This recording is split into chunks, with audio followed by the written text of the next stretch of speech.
We all know the concept of factorial.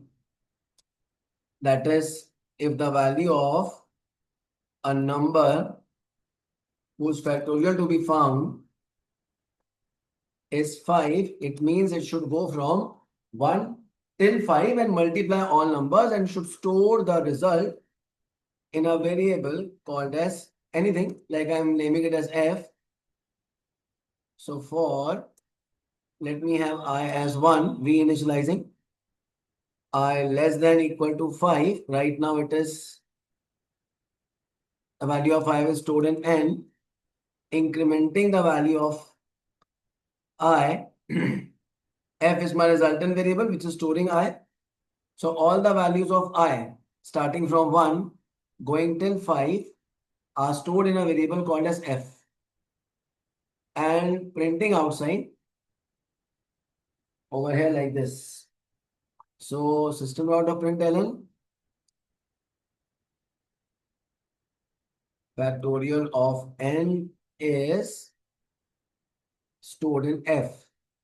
If I run the code and the brackets are not okay, then the output will be factorial of 5 is 120. N should not come like this. N will going to be the part of the code in this manner.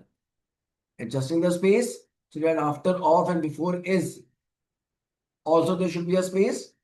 So the factorial of 5 is 120. So if I change my number from 5 to 6, factorial is something like this. Now, working with range, int lower limit say is equal to 1,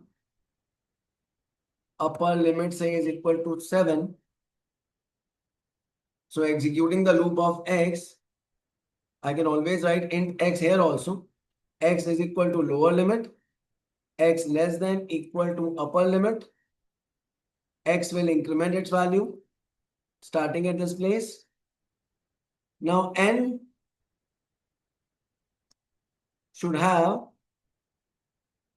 a value at this place now. N will hold the value of x. The first value of n will be 1, followed by the second value of n, which will be 2, and so on. So I'm just declaring the variables above and reinitializing at every point of time inside x loop, so that you should restart sooner the value of x becomes from 1 to 2 to 3 to 4 and so on. So now let me run the code. First of all, a bracket check. We need one more bracket. I'm closing the main function now. The code should be properly well intended. Factorial of 1 is this, 2 is this, 7 is this, and so on. So my initial value of x is 1, which is going till 7.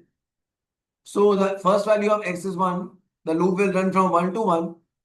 We'll find the factorial of 1 and will print the result inside x, outside I loop. The control will come here, will go up, will make the value of x as 2.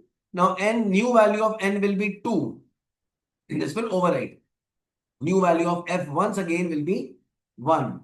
After calculation, the values will come is this manner. So another way in which the double loop is implemented.